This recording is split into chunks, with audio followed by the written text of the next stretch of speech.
नमस्कार, आप देख रहे हैं एनडीटीवी। मैं हूं संजय पुगलिया। चुनाव का फेज अब सारे करीब करीब खत्म होने को है और सबको 1 जून और उसके बाद 4 जून के रियल नतीजों का इंतजार है। इस कोलाहल भरी दुनिया में जो सबसे एक रेयर कमोडिटी है उसको कहते हैं क्लैरिटी, और वो भी न्यूट्रलिटी के साथ। तो हम कोशिश ये करेंगे आज एक खास मेहमान प्रशांत किशोर जी से बात करके कि आप लोगों को एक क्लैरिटी दी जा सके कि इस चुनाव में हुआ क्या है, रुझान क्या है, नतीजे क्या हो सकते हैं। क्योंकि जब बहुत बड़ा इवेंट होता है तो एंग्जाइटी पैंस आते हैं दोनों साइड के लोगों को, पक्ष हो या विपक्ष, उसको समझने की कोशिश करेंगे। प्रशांत किशोर का परिचय देने की ज़रूरत नहीं है, आप जानते हैं कि वो पहले पॉलिटिकल कंसल्टेंट के रूप में भारत की पब्लिक लाइफ में शुरू हुए। उसके बाद उन्होंने ये काम छोड़ा और इस वक्त बिहार में एक अभियान चला रहे हैं, जन स्वराज अभियान, जो कि अगले साल विधानसभा का जब चुनाव होगा उसमें एक पार्टी में तब्दील करेंगे और बिहार की राजनीति में एक बड़ा बदलाव हो सकता है। उस पर आखिर में चर्चा होगी। शुरू करते हैं यहाँ से। प्रशांत किशोर जी, आपके साथ समय निकाला आपने, आपका बहुत शुक्रिया। पहला सवाल यही है, एक ही सवाल पूछ रहे हैं लोग, 4 जून का नतीजा क्या होगा?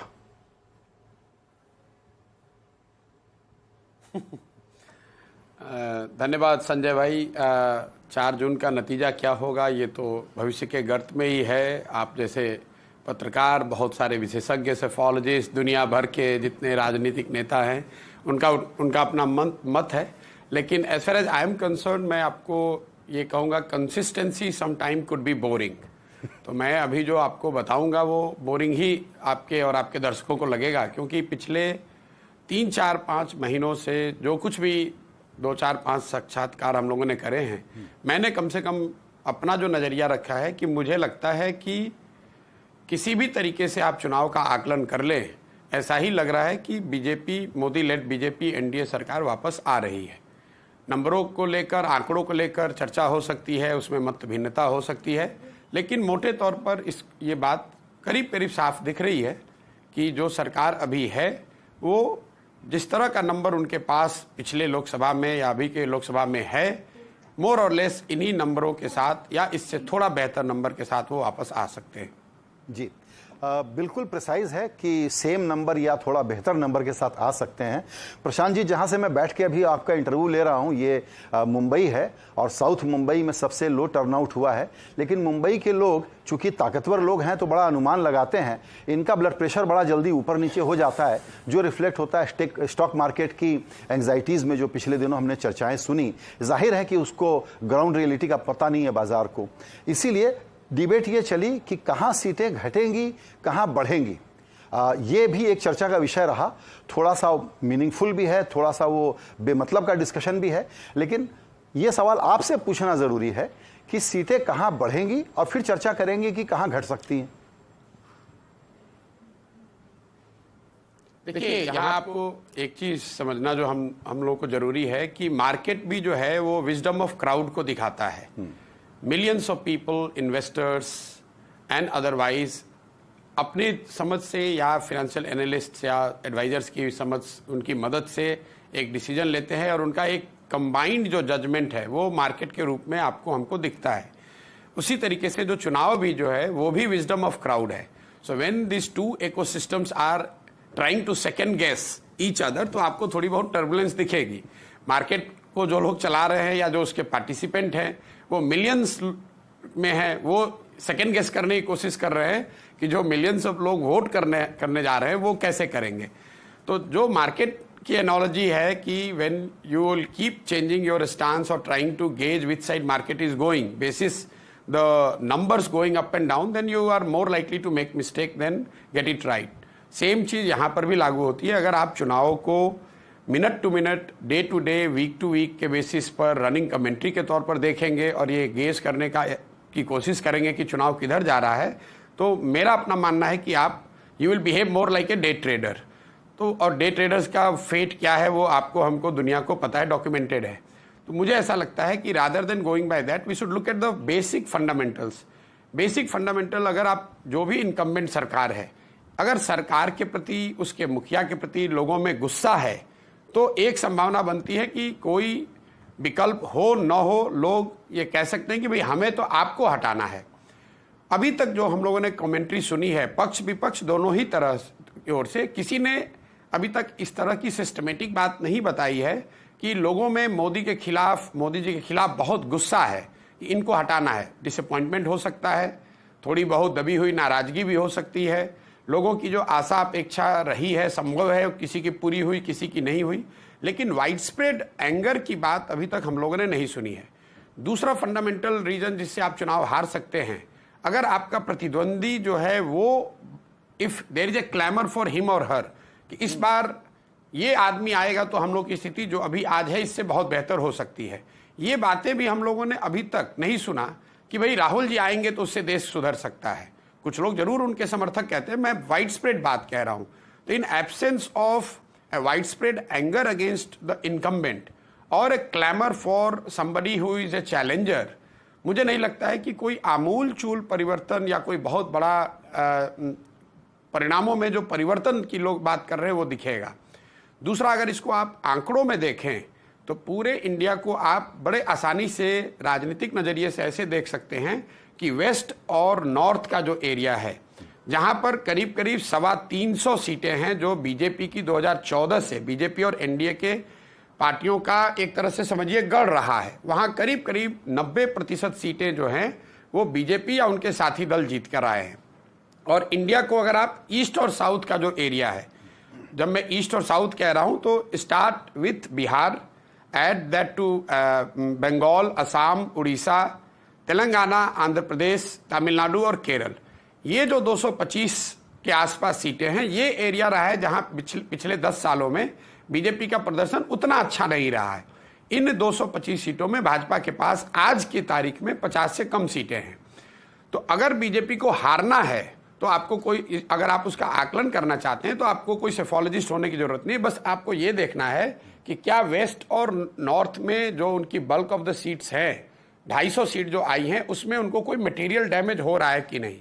मेरा अपना जो अनुमान है, जो सारे कंजर्वेटिव अनुमानों को भी अगर आप साथ में ले लें, तो वेस्ट और नॉर्थ में बीजेपी को कोई मटेरियल डैमेज होता हुआ नहीं दिख रहा है।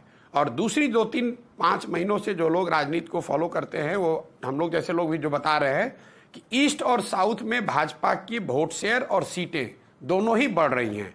मैं राज्यों का नाम मैंने आपको पहले ही बता दिया है। मुझे ऐसा लगता है कि भाजपा को इन चुनावों में उड़ीसा जैसे राज्यों में, तेलंगाना में, आंध्र प्रदेश में, बंगाल में, असम में, बिहार में, क्यूमुलेटिवली, मैं एक एक राज्य की अलग बात नहीं कर रहा हूँ, put together Tamil Nadu and Kerala, इन राज्यों में जितनी सीटें उनके पास है उससे 15-20 सीट बढ़कर आएगी और इन क्षेत्रों में भाजपा के वोट शेयर भी बढ़ेंगे। तो नेट स्टेटस को with A positive bias towards the incumbent, यानी कि जो उनकी स्थिति है उससे कुछ बढ़कर ही सीट आ सकती है, कम होने की संभावना मुझे बहुत कम दिखती है।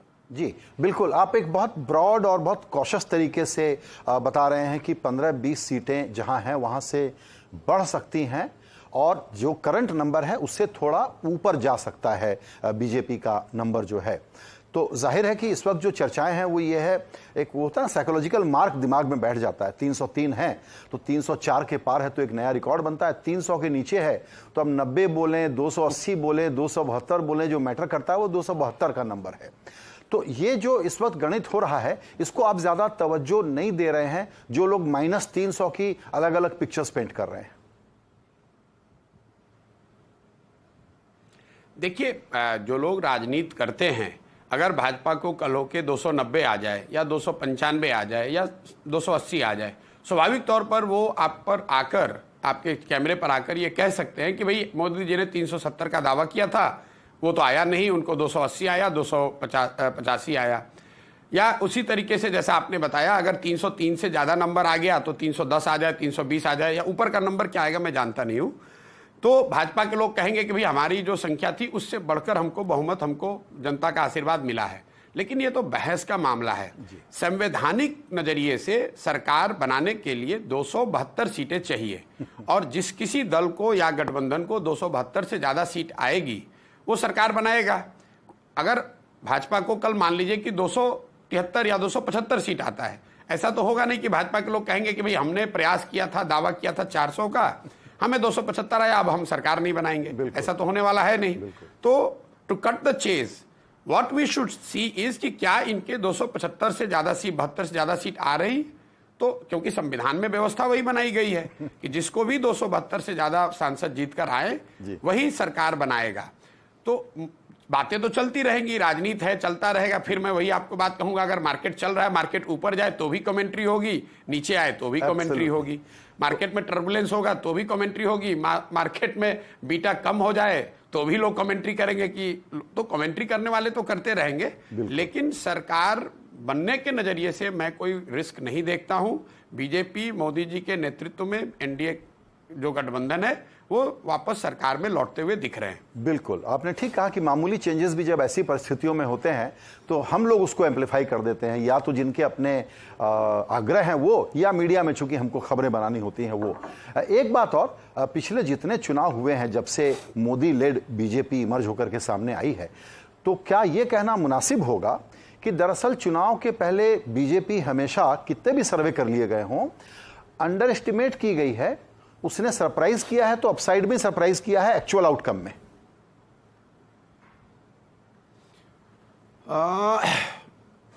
ऐसा 2014 और 19 के चुनाव को अगर आप देखेंगे तो ऐसा आप कह सकते हैं, क्योंकि 14 में जो सबसे ऑप्टिमिस्टिक प्रोजेक्शन थे वो भी 210 या 220, 230 लोग बता रहे थे और आंकड़े 272 से ऊपर आए।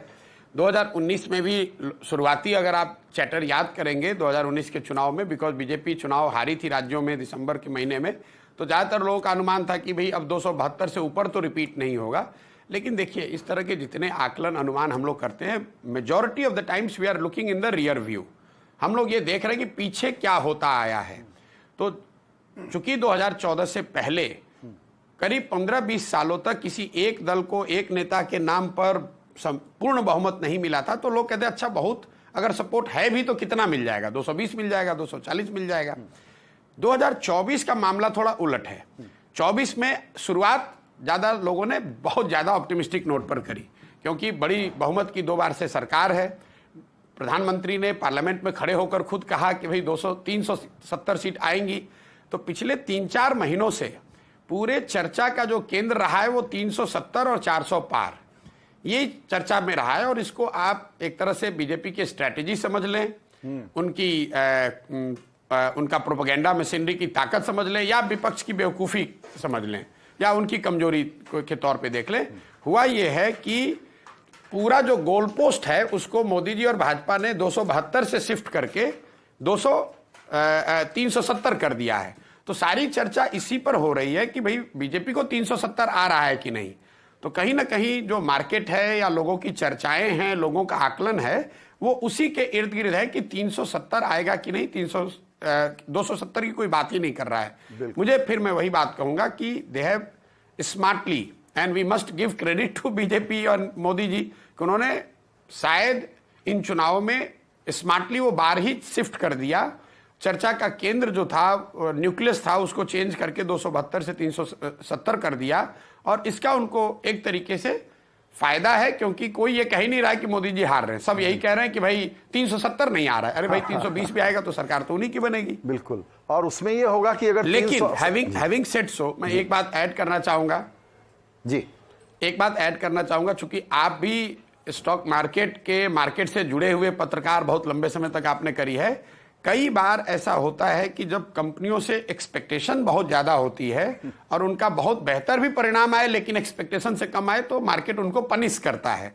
तो उस नजरिए से आप ये सुन सकते हैं कि अगर बीजेपी के मान लो 310 आ जाए, 15 आ जाए, तो एक वर्ग ये कह सकता है कि भाई 370 तो नहीं आया, जितना दावा कर रहे थे उतना नहीं आया।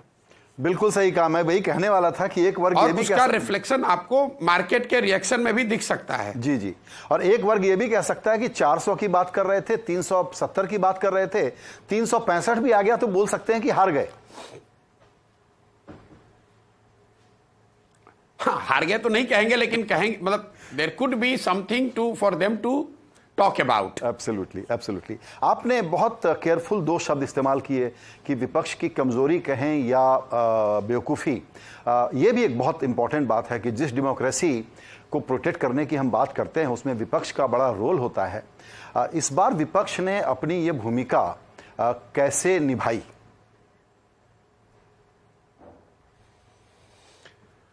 देखिए, लोकतंत्र में मैं हमेशा कहता हूं, भारत जैसे देश में जहां 60% से ज़्यादा लोग सारे विकास के दावों और प्रयासों के बावजूद आज भी हम लोग के देश में 60% से ज़्यादा लोग दिन में 100 रुपया नहीं कमाते हैं। ऐसी परिस्थिति में आप ये तो कह ही नहीं सकते कि देश में विपक्ष नहीं है, सारे लोगों की जिंदगी सुधर गई, हर व्यक्ति सरकार से, व्यवस्था से खुश है। ये तो हो ही नहीं सकता है। ये बात मैं हमेशा ही दोहराता हूं। इंडिया की, अगर आप इंडिपेंडेंट इंडिया की हिस्ट्री देखेंगे, कोई सिंगल पार्टी आज तक यहां 50% भी मत लेकर नहीं आया है देश के स्तर पर। तो ये आपको दिखाता है सिंपल शब्दों में कि जिस कभी दौर में, जिस किसी दिन को कभी भी जब चुनाव हुआ है, तो जो लोग वोट देने गए उसमें सरकार के पक्ष से ज्यादा विपक्ष वाले लोग रहे हैं। लेकिन we have in India first past post system. यहां पर अगर जो इसको सबसे ज्यादा वोट आया, वो चाहे 31% आया 2014 में मोदी जी को या 38% आया 2019 में, अगर सबसे ज्यादा वोट जो पार्टिसिपेंट थे उनमें से आया उनको, तो सरकार तो उन्हीं की बनेगी। मुझे ऐसा लगता है कि ये बहुत मायने नहीं रखता है, विपक्ष तो रहेगा ही। हम नागरिक होने के नाते हम लोग के लिए ये अच्छी बात है कि देश में विपक्ष है। और अगर आप देखेंगे सरकार बन भी जाएगी, चाहे वो 310 से बने, 280 से बने या 340 से बने, देश में विपक्ष कमजोर होने वाला नहीं है। अभी जो बहुमत की सरकार चल रही है, भाजपा के 303 सांसद हैं, एनडीए के ऑलमोस्ट 350 हैं। मोदी जी ने कई इंटरव्यूज में ये भी कहा कि अगर आप कुछ साथी दलों को मिला लें तो हम लोग के पास तो पहले से भी 400 थे। इसके बावजूद हम लोगों ने देखा है पिछले 5 वर्षों में किसानों का बड़ा आंदोलन हुआ और उन्हीं मोदी जी को पब्लिकली आकर माफी मांगनी पड़ी, उन कानूनों को वापस लेना पड़ा जी। हम लोगों ने सीए एनआरसी पर प्रोटेस्ट होते देखा। तो विपक्ष कभी कमजोर नहीं हो सकता है और इस तरह के मुद्दे आगे भी आते रहेंगे। सरकार में जो लोग जीत कर आ रहे हैं, अगर आप मेरे से पूछेंगे, बिन मांगी सलाह है, लेकिन अगर आप जीत कर आ रहे हैं तो they have to be careful कि जिस तरह के माहौल में चुनाव जीत कर सरकार बन रही है या बनने जा रही है, आप पब्लिक डिसेंट को अंडरमाइन नहीं कर सकते हैं, क्योंकि रूरल डिस्ट्रेस और बढ़ती हुई इनइक्वालिटी और बेरोजगारी, ये 3 बहुत बड़े मुद्दे धीरे धीरे नीचे जमीन पर मुझे लग रहा है कि सरकार के लिए परेशानी का कारण बन सकते हैं। आप बिल्कुल ठीक कह रहे हैं प्रशांत जी, इसीलिए मेरा सवाल था कि विपक्ष को थोड़ा सा और स्पेसिफिक कर दें कांग्रेस की तरफ। और मेरी कोई ऐसी मंशा नहीं है कि हम बिना मतलब का किसी का क्रिटिसिज्म करें, लेकिन ये जो अपॉर्चुनिटी थी थर्ड टाइम इनकम्बेंसी वाली, कांग्रेस इस गेम को अच्छा खेल सकती थी, इंडिया अलायंस अच्छा बन सकता था, जो लॉस्ट अपॉर्चुनिटी का केस मुझे दिखता है। क्या मेरा ये कहना सही है? नहीं, बिल्कुल। देखिए, लॉस्ट अपॉर्चुनिटी कोई पहली और अंतिम बार नहीं है। कई लोगों, मैंने अपने पहले किसी वार्ता में भी कहा है कि भारत जैसे देश में ये अपॉर्चुनिटी आपको, अगर आप विपक्ष में हैं तो आपको हर 1-2 साल पर आता है, कोई ना कोई आपको मौका मिलेगा कि विपक्ष के नाते आप अपने आप को रिसरेक्ट कर सकते हैं। और जो विपक्ष, कांग्रेस लेड विपक्ष हम लोग के यहाँ है, इनके पास भी ये मौका 2014 के बाद से, मैंने आंकड़ों से, प्रिसाइज डेट से बताया है, 3 ऐसे अवसर तो मुझे दिखते हैं जो कि 12 महीने से 15 महीने का दौर रहा है, जिसमें भाजपा या मोदी जी या उनकी सरकार बैकफुट पर रही, लेकिन विपक्ष उसको भुना नहीं पाया। आपको याद होगा 2014 में जब ये सरकार जीत कर आई पहली बार, 2015 में जनवरी में आम आदमी पार्टी दिल्ली में चुनाव जीती और 2015 उसी साल नवंबर में बिहार में चुनाव में भाजपा को करारी शिकस्त मिली। मतलब पूरा जो 2015 का महीना है, 2015 का साल है, और अगले 2016 मई तक जब बंगाल, असम, तमिलनाडु के चुनाव हुए, वो करीब करीब 18 महीनों में भाजपा को कहीं सफलता, चुनावी सफलता नहीं मिली। सिर्फ किसी भी तरह अलायंस की मदद से, गठबंधन के मदद से असम में वो जीत उनको हासिल हुई। वो 15 महीने का समय था कांग्रेस के पास या विपक्ष के पास, क्योंकि मोदी जी तब नए थे, तब ये कल्ट इमेजरी बननी शुरू हुई थी या नहीं बनी थी, तब सत्ता या पूरे व्यवस्था पर इतना कंट्रोल नहीं था। उनके भी जो मुरीद थे उनको भी शायद इतना विश्वास नहीं रहा होगा। आपके पास समय था अर्ली बाउंस बैक करने का। उस समय कांग्रेस और उनके साथियों ने उस तरह का प्रयास नहीं किया। फिर दूसरा दौर आया जब डिमोनेटाइजेशन के 6 महीने के बाद देश में थोड़ी सी टर्बुलेंस शुरू हुई, इकोनॉमिक डिस्ट्रेस कह ले, रूरल डिस्ट्रेस कह ले, और भाजपा को यूपी में डिमोनेटाइजेशन के तुरंत बाद तो सफलता मिली, लेकिन आपको याद होगा गुजरात के चुनाव से पहले गुजरात में पटेलों का एक बड़ा आंदोलन शुरू हुआ, महाराष्ट्र में कुछ मराठा आरक्षण को लेकर आंदोलन शुरू हुआ और पूरे देश में एक बड़ा माहौल धीरे धीरे बनना शुरू हुआ था, जो कि बीजेपी के लिए, मोदी जी के लिए आसान नहीं था। गुजरात के जो परिणाम आए, आपको याद होगा, वो नवंबर 2017 में, उसमें कांग्रेस ने अपने 20 साल का सबसे अच्छा परफॉर्मेंस किया। मुश्किल से 15 सीटों से भाजपा गुजरात बचा पाई। उसके बाद वो कर्नाटक में उनकी हार हुई और फिर लगातार 3 स्टेट हारे, छत्तीसगढ़ हारे, मध्य प्रदेश हारे, राजस्थान हारे। तो मतलब आप मिड 2017 से उठाकर 2018 अंत तक 15-17 महीने का एक दौर था जब भाजपा बैकफुट पर थी, विपक्ष के पास अवसर था कि वो चैलेंज कर सकते थे, उन्होंने वो मौका गंवा दिया। तीसरा मौका एक फिर आया जब कोविड का दूसरा दौर चला। आपको याद होगा, बंगाल के चुनाव में नतीजे बीजेपी के पक्ष में नहीं आए और ये वो दौर था जब कोविड का दूसरा फेज देश में शुरू हुआ था और एक तरीके से सरकार बैकफुट पर थी, पता नहीं चल रहा था क्या होगा, कोविड की महामारी है। और पहली बार MOTN सर्वे में 10 साल में मोदी जी की पर्सनल पॉपुलैरिटी में रिकॉर्डेड जो डिप आया है, वो वही टाइम है जून 2021 का। बंगाल चुनाव हारने के बाद करीब करीब 1-1.5 साल का जो समय रहा है वो बीजेपी और मोदी जी के लिए चुनौतीपूर्ण रहा है, लेकिन फिर विपक्ष ने वो अवसर गंवा दिया। अब अंतिम मौका विपक्ष के पास तब आया जब उन्होंने पिछले साल इंडिया गठबंधन बनाई। जून के महीने में, आपको याद होगा, पटना में इनकी गठबंधन बनी, बेंगलोर में इन्होंने UPA को रीनेम करके इंडिया गठबंधन कहा और देश में एक चैटर, कम से कम उनके समर्थकों में एक उत्साह आया कि इस बार एक मजबूत विपक्ष, सारे दल, सारे नेता मिलकर एक कॉमन नैरेटिव पर, प्रोग्राम पर शायद वो मोदी जी को, बीजेपी को चुनौती देंगे। और वो अगर देते तो शायद संभव था कि भाजपा का नंबर 220-40 भी हो सकता था। लेकिन गठबंधन बनने के बाद हमने जो पूरे देश ने देखा, 4 महीने तक उन्होंने नामकरण तो किया, लेकिन उसके बाद ना उसका कोई प्रोग्राम हुआ, ना उनके सीटों के गठबंधन फाइनल हुए, ना कोई ऐसा ग्राउंड पे प्रयास किया गया। कांग्रेस ने प्राइमरली जो उनकी सोच थी, मैं जो समझ पा रहा हूं कि राज्यों के चुनाव जो नवंबर-दिसंबर में थे, उनका ऐसा मानना था, उनके लोग बता रहे थे कि वो राज्यों के चुनाव जीत जाएंगे। तो उनको ऐसा लगा कि इंडिया गठबंधन बन गया, अब अगर हम राज्यों के चुनाव जीत जाते हैं तो we will have upper hand vis-a-vis allies, we would be able to manage India गठबंधन फ्रॉम पोजीशन ऑफ स्ट्रेंथ। उस चक्कर में उन्होंने अपने ही द्वारा बनाई गई इंडिया अलायंस को 4-5-6 महीने तक ठंडे बस्ते में डाल दिया और वो क्रूशियल टाइम है जब मोदी जी और भाजपा, उन्होंने धीरे धीरे अपना लॉस्ट स्पेस गेन कर लिया। और जनवरी में जब राम मंदिर का जो सेरेमनी हुई, उसके बाद से तो 2 महीने तक करीब करीब विपक्ष ने बिना किसी वजह के एक तरह से हथियार ही डाल दिया कि भैया अब तो कुछ बचा ही नहीं है।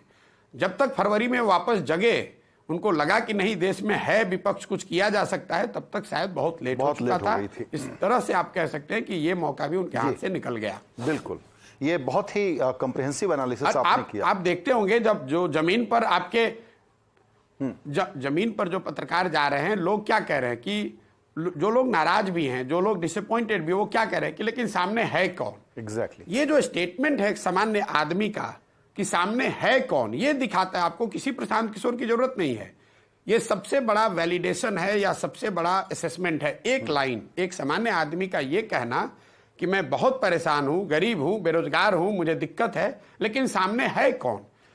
ये दिखाता है कि विपक्ष अपने तरह से, चाहे उन्होंने जितना भी प्रयास किया हो, जनता को यही दिख रहा है कि विपक्ष की ओर से कोई क्रेडिबल फेस, नैरेटिव या ऑल्टरनेटिव उनके सामने नहीं है। बिल्कुल, ये बहुत ही गंभीर समस्या रही इनके सामने और ये कहना शायद गलत नहीं होगा अगर मैं ये कहूं कि इस बार विपक्ष, जो कि बेसिकली कांग्रेस लेड है, उसको लगा कि ये चुनाव सोशल मीडिया पे हो गया है और वहां हम जीत रहे हैं, उसके कारण ग्राउंड पे कोई ये सवाल पूछता है कि भाई सामने है कौन।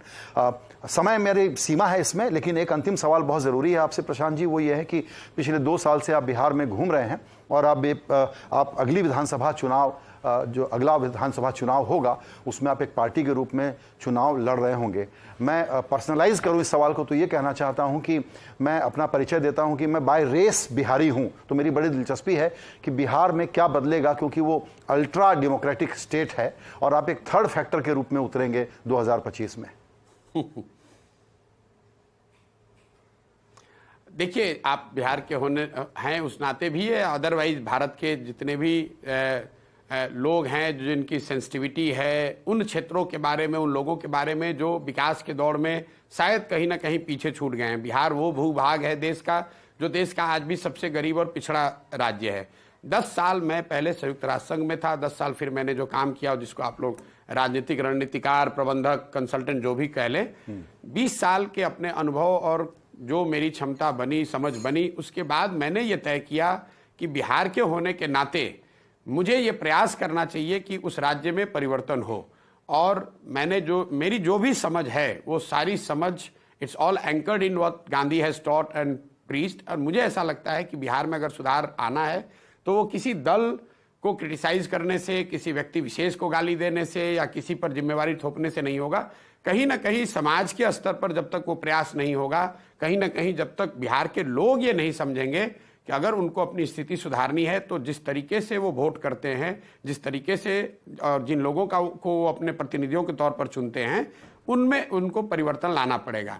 इस परिप्रेक्ष्य से मैं बिहार में पिछले 2 साल से गांव-गांव घूम रहा हूं और करीब 4800 गांवों में तो मैं गया हूं, रहा हूं, लोगों से बात करी है। काम मैं वही कर रहा हूं जो पहले कर रहा था। पहले मैं नेताओं को, दलों को ये बताता था, मदद करता था, सुझाव देता था कि किस तरह से वो अपने संगठन को मजबूत कर सकते हैं, किस तरह की नैरेटिव के साथ वो पब्लिक में जा सकते हैं, किस तरह के प्रयास से उनको बेहतर वोट मिल सकता है। सिर्फ मैंने अपना कैनवस बदल दिया है। अब मैं किसी दल और नेता को सुझाव नहीं दे रहा हूं, मैं अब बिहार की जनता को ये सुझाव दे रहा हूं। नेचुरली ये थोड़ा आपको ज्यादा क्योटिक दिख सकता है क्योंकि कैनवस बड़ा है, लेकिन प्रयास यही है कि लोगों को ये जाकर बताया जाए कि आप में ये क्षमता है, आप अपने बीच से ऐसे लोगों को निकाल सकते हैं, संगठित हो सकते हैं और जनसुराज या प्रशांत किशोर आपकी मदद करेंगे। आप साथ में आइए ताकि आपके बच्चों का जीवन सुधरे। मेरे जीवन का मैंने अब लक्ष्य जो बनाया है, 10 साल के नजरिए से मैं अपना जीवन तय करता हूं। 10 साल मैं संयुक्त राष्ट्र संघ में था, 10 साल मैं चुनावी रणनीतिकार था। अब 10 साल कम से कम मैं अपने बिहार के लिए देना चाहता हूं। मेरा लक्ष्य है कि अगले 10 साल में बिहार में वो व्यवस्था बने ताकि बिहार भी अगले 10 वर्षों में देश के 10 अग्रणी राज्यों में शामिल हो सके।